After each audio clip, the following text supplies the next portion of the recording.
കൊരട്ടി ചെറുവാളൂരിൽ വാഹനത്തിൽ കയറ്റി വന്ന വൈക്കോലിന് തീപിടിച്ചു.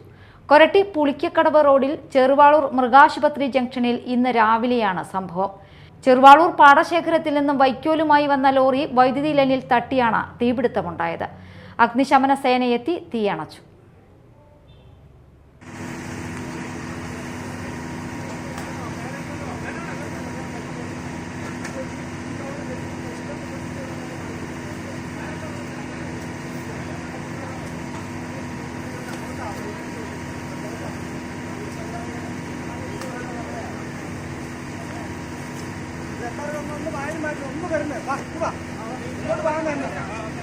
വാങ്ങുന്നു